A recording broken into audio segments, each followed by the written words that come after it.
You looked in the mirror this morning, and the volume just wasn't there. Not the way it used to be. And you've been working harder and harder to fake it. More product, more time, more effort. And it still falls flat by noon. Fine thinning hair isn't just a hair problem.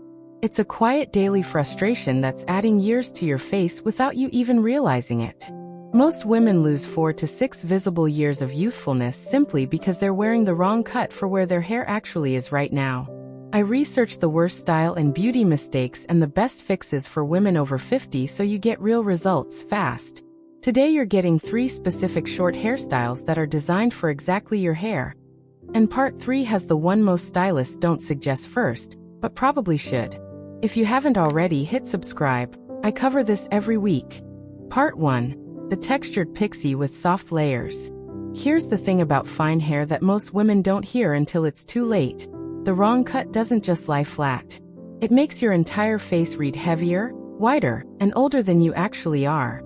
And the cut you've probably been defaulting to, the classic blunt, close-crop pixie, is doing exactly that. It's removing all the texture that your hair needs to create the illusion of thickness, and it's leaving nothing for the light to catch. That's the part nobody tells you up front. The textured pixie with soft layers is one of those cuts that feels like a small shift and delivers a genuinely dramatic result. And I just want to be clear about this. This isn't a dramatic style overhaul.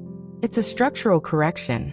One that changes how your face reads in every photo, in every room, in every morning mirror.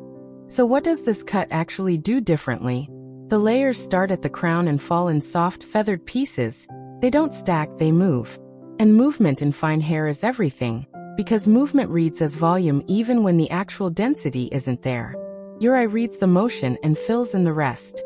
That's the secret. It's an optical trick built right into the shape of the cut. There's something about a textured pixie that most women find even more surprising once they're sitting in the chair. It actually photographs better than longer styles do for fine hair. The reason is that the layering creates microshadows across the crown, which reads as depth on camera. Flat, dense styles flatten out completely under a lens. The texture gives your hair something to show. The fix is precise. You want your stylist to leave length on the crown, minimum of 2 inches, and to cut in point cut layers using scissors, not a razor on fine hair, because razor cuts can cause fine strands to split and thin further at the ends. The sides come in close and clean.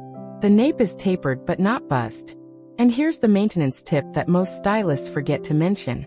A texturizing spray applied to the root of dry hair, not the ends, gives the layers something to hold without weighing the strands down by noon.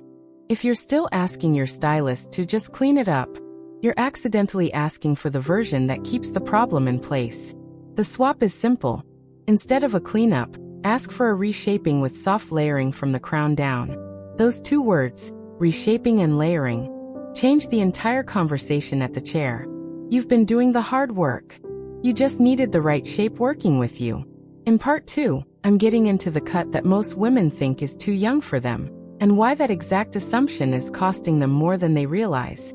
Part 2, the feathered bob cut at the jaw. Ask yourself honestly, when did you last look at a jaw-length bob and think that's for me? If you're like most women over 60 with fine hair, your answer is probably, I stopped considering that years ago. And that decision, that quiet assumption that the bob is for someone else, is one of the most expensive style beliefs you can hold on to. Here's the truth. A blunt jaw-length bob is genuinely aging for fine hair, but a feathered jaw-length bob is one of the most rejuvenating cuts available right now. The difference between those 2 versions? It's everything. And the reason most women don't know that distinction exists is that nobody explains it. They just see bob and move on.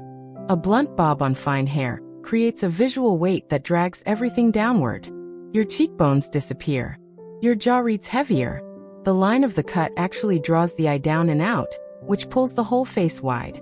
For years added, minimum, just from the horizontal weight line sitting at the jaw. This specific choice is pulling the eye downward, which flattens your cheekbones and adds 4 to 6 years to how your face reads in any light. Write this one down. A feathered bob on fine hair does the opposite. The feathering removes that weight line entirely. Instead of a solid blunt edge, you have soft pieces that graduate and lighten as they approach the face.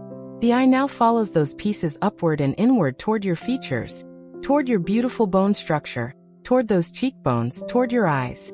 That's what rejuvenation actually looks like technically. It's not magic. It's direction of visual movement. Your stylist needs 3 specific instructions to get this right. First, ask for feathering that starts at the temple and moves toward the face. Second, request that the interior layers are graduated, shorter underneath, longer on top, which creates lift and volume without adding bulk. Third, the length itself should sit just at or just below the jaw, not above it, because going shorter removes the feathering space that makes the cut work. I watched a woman in a salon chair last week. Stunning bone structure, perfect posture, and she kept asking her stylist for more bluntness, because she thought the softness looked messy. She didn't know that the softness was the whole point. She left with the version that was working against her, and she didn't even know it. The maintenance tip for this cut is simple but essential. Every 6 weeks, not 8, not 10. The feathering is what does the heavy lifting here, and feathered ends lose their shape faster than blunt ends. A 6-week trim keeps the movement alive. Let it go past 8 weeks and it collapses back into a weight line. The next mistake is the one I see most often, and the most expensive one to fix if you leave it too long. Part 3 is the cut that quietly solves more problems than any single style in this category, and most women are told it's too difficult to maintain. That's the part one want to set straight. Part 3, the shaggy crop with curtain fringe. I didn't expect part 3 to be the one people message me about most. But it always is. Because this cut, the shaggy crop with curtain fringe, has a reputation that it absolutely does not deserve. Stylists steer women over 60 away from it constantly, and honestly, that's a mistake. Because this is the cut that does the most work for fine, thinning hair out of anything in this list. The concern you've probably heard is that a shag requires a lot of styling. You've been told it's high maintenance. You've been told it needs thick hair to look full. And maybe somewhere along the line you quietly accepted that it wasn't for you. But here's what nobody in this space talks about. A properly cut shag on fine hair actually requires less daily styling effort than almost any other short cut, because the structure itself creates volume without product. Here's the insight that changes everything about how you understand this cut. A shag is not a style. It's an architecture. The layers are cut in a very specific pattern, shorter at the crown, cascading in graduated lengths toward the perimeter. And that architecture creates natural lift from the roots upward. For fine hair, that means the volume appears to come from inside the cut rather than from how much product you apply. That's the real reason it works. You're not styling toward volume. The cut builds it in. The curtain fringe is the part most women are most afraid of. And I get it, fringe feels like a commitment. But curtain fringe for fine hair is actually the softest, most forgiving fringe shape that exists. It parts naturally at the center, falls on either side of the forehead, and immediately frames the face in a way that lifts your brow line and draws attention toward the center of your features, toward your eyes, toward that natural elegance your face already carries. This one is everything. The swap is this. If you're still wearing a short crop with no fringe and no interior layering, ask your stylist for a shag reshape with a soft curtain part at the center. Not a side-swept fringe. Not a blunt fringe. A curtain part. Those words specifically. Show them a reference image if it helps, because the terminology varies by salon, and a curtain fringe described vaguely sometimes comes back as a full fringe, which is a completely different thing. For maintenance, the shaggy crop needs a 5-minute root lift routine. Flip your head forward while it's still damp, apply a volumizing mousse from root to midshaft only, and dry upside down for the first 2 minutes. That's it. The rest dries into place on its own because the architecture of the cut holds the shape. Once a week, not every day. Fine hair that's overstyled actually loses more density over time. Keep the heat and product light. There's one thing about part 4 that nobody in this space talks about. It's the way all 3 of these cuts connect to a single decision you make at your next salon appointment, and most women never know to make it. That's next. Part 4. How to walk into your salon and get it right. You've seen all 3 cuts now, and if you're being honest with yourself, there's probably one of them sitting in the back of your mind. The one you keep coming back to, the one that felt like it was written for you specifically. Hold that thought. Because what I want to cover in this final part is the thing that determines whether you actually get that cut, or whether you walk out of the salon with something that looks nothing like what you asked for. Most women over 60 walk into a salon and say some version of the same thing. Something shorter, a bit of shape, easy to manage. And what they get back is whatever the stylist defaults to.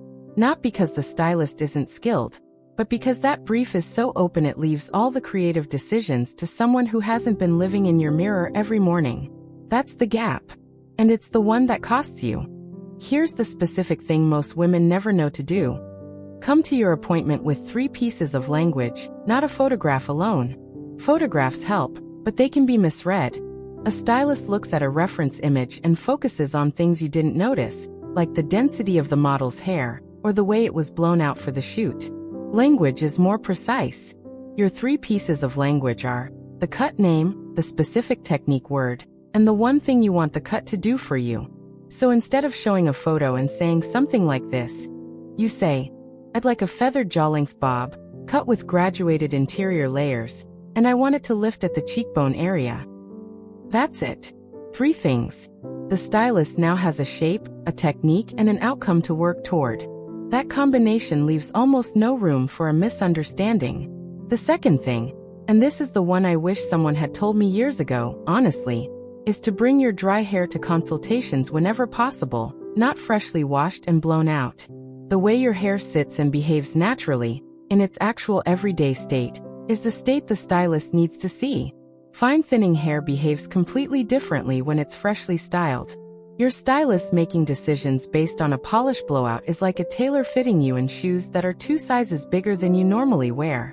The third piece is about timing, and it connects directly to all 3 styles you've just learned. The textured Pixie needs a 6-week refresh.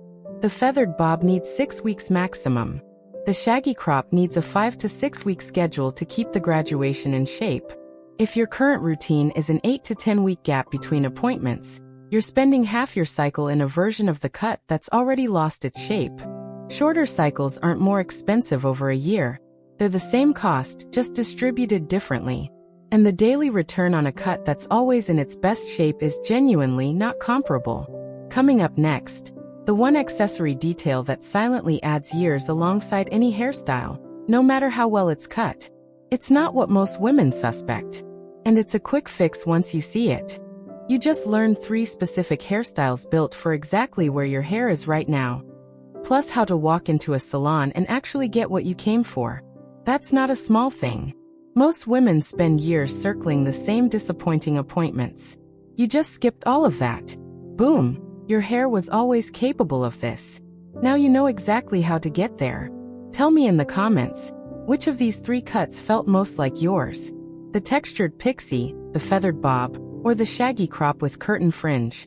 I want to know which one you're taking to your next appointment. Next time, we're covering the one accessory mistake that quietly adds 10 years to any outfit. And most women wear it every single day without realizing it. Like this video, subscribe to Timeless Wisdom Path, and I'll see you in the next one.